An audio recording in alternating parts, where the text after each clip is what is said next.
कि 75 साल बाद पाकिस्तान की माएँ बहनें आटे की लाइनों में क्यों मर रही हैं। मैं एक सवाल यहाँ पे रखना चाहता हूँ। ये जो माएँ बहनें बुज़ुर्ग जो फौत हुए पड़े हैं, साथ में उनकी आटे की बोरी होती है, ये अगर किसी बहुत बड़े सियासतदान, किसी जज या जर्नल के माँ बाप या बहन भाई होते तो क्या इसी तरह के हालात और इसी तरह नॉर्मल हालात होते। जो शख्स फैसला करने के लिए बैठा है, हम अपने आर्गूमेंट्स दें, हम अपने दलाइल में वज़न पैदा करें। आवाज़ ऊँची करके गाली दे के आप ना केस जीत सकते हैं, ना आवाम के दिल जीत सकते हैं, ना आपको अल्लाह की मदद मिलेगी। जिस तरीके से उन्होंने इस पार्लियामेंट को यूज़ किया है सुप्रीम कोर्ट के ख़िलाफ़, किसी का अगर ये ख्याल था ना कि 1996-97 का जो जिन था, जो अटैक उन्होंने किया था यहाँ पे, कि वो जिन आज भी उनके अंदर मौजूद थी और अवाम की अदालत से बचने की कोशिश कर रहे हैं। इंशाअल्लाह आइन पे चलते हुए उन सबको जो एक दिन भी इक़्तिदार में रहा है उसको अवाम के सामने जाना पड़ेगा, जवाबदेह होना पड़ेगा, उनको जवाब देना पड़ेगा कि 75 साल बाद पाकिस्तान की माएँ बहनें आटे की लाइनों में क्यों मर रही हैं। मैं एक सवाल यहाँ पे रखना चाहता हूँ।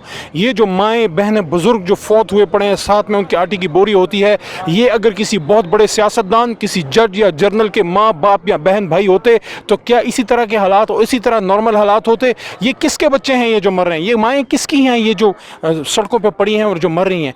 इन हालात से निकलने के लिए अल्लाह भी फरमाते हैं कि वो अमरुहुम शूरा बैनहुम, जब मामलात ख़राब होते हैं, जो मुश्किलात होती हैं तो आप आपस में मशवरा करो। और ये 22 करोड़ अवाम के पास जो है मशवरा करने के लिए पाकिस्तान की लीडरशिप जाएगी।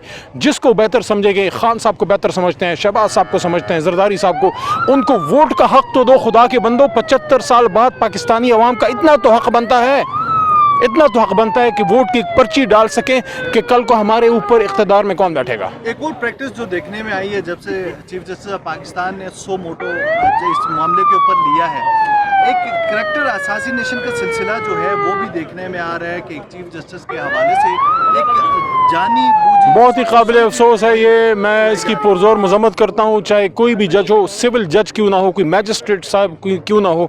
जो शख्स फैसला करने के लिए बैठा है, हम अपने आर्गूमेंट्स दें, हम अपने दलाइल में वज़न पैदा करें। आवाज़ ऊँची करके गाली दे के आप ना केस जीत सकते हैं, ना आवाम के दिल जीत सकते हैं, ना आपको अल्लाह की मदद मिलेगी।